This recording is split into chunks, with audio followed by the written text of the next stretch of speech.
ជំរាបសួរសួស្តីបងប្អូនទាំងអស់គ្នាតើថ្ងៃនេះមកជួបជាមួយអ្នកគ្រូម្ដងទៀតហើយអញ្ចឹងយើងមើលតើតើជាមួយនឹងមេរៀនរបស់យើងមេរៀនទី7តើតើជាមួយនឹងផ្ទៃកន្លាចូលដល់ខ្លឹមសារមេរៀនរបស់យើងតើតើជាមួយនឹងផ្ទៃកន្លាត្រីកោណអញ្ចឹងកូនដឹងទេស្អីទៅជា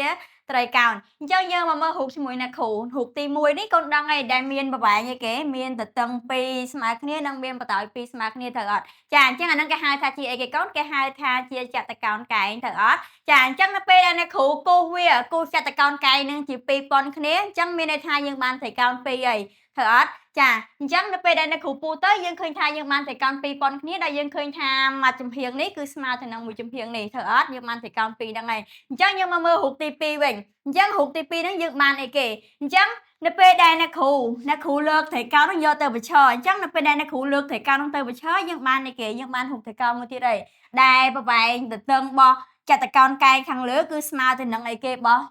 ត្រីកោណរបស់យើងខាងក្រោមនេះគឺស្មើទៅនឹងកម្ពស់ត្រូវអត់ចាអញ្ចឹងកម្ពស់របស់ត្រីកោណយើងតាំងដោយអក្សរអីគេគឺតាំងដោយអក្សរហា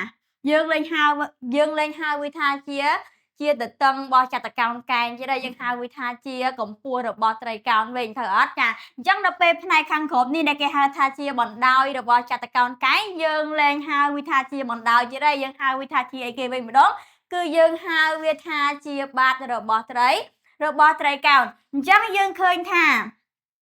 បាតរបស់ត្រីកោណនេះគឺអ្នកគ្រូតាំងដោយអក្សរ A អក្សរ A ហ្នឹងអក្សរ A អីគេគឺអក្សរ A តូចត្រូវអត់ចាអញ្ចឹងយើងទាញបានរូបមន្តរបស់ផ្ទៃក្រឡាត្រីកោណគឺស្មើទៅនឹងអីគេបើសិនបើវាស្មើទៅនឹងពាក់កណ្ដាលនៃចតុកោណកែងអញ្ចឹងគឺយើងទាញបានផ្ទៃកន្លារបស់ត្រីកោណ A ធំគឺស្មើទៅនឹងបាតគុណជាមួយនឹងកម្ពស់អញ្ចឹងកម្ពស់របស់យើងតាំងដោយអក្សរអីគេចាអញ្ចឹងយើងឃើញថាកម្ពស់របស់យើង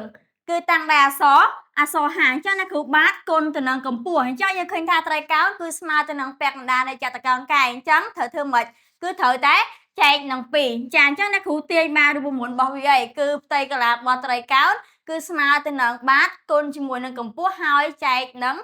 2ចាអញ្ចឹងយើងបដូរពីការទន្ទិញរូបមន្តមកជាការចងចាំដោយមើលរូបភាពវិញអញ្ចឹងវាងាយស្រួលចាំជាងយើងទិញរូបមន្តត្រូវអត់ចាអញ្ចឹងចំពោះវីដេអូអ្នកគ្រូបង្ហាញពីការទាញយករូបមន្តដែលមើលរូបនេះគឺមានតែប៉ុណ្្នឹងឯងចាអញ្ចឹងបើសិនមើលបងប្អូនចង់ដឹងនៅតិចនិចនៃការទាញរូបមន្តតកតជាមួយនឹងការរករូបបន្ថែមទៀតអញ្ចឹងកូនកុំភ្លេចតាមដានទស្សនានៅវីដេអូរបស់អ្នកគ្រូនៅវីដេអូបន្តទៅទៀតចាអញ្ចឹងសូមអរគុណ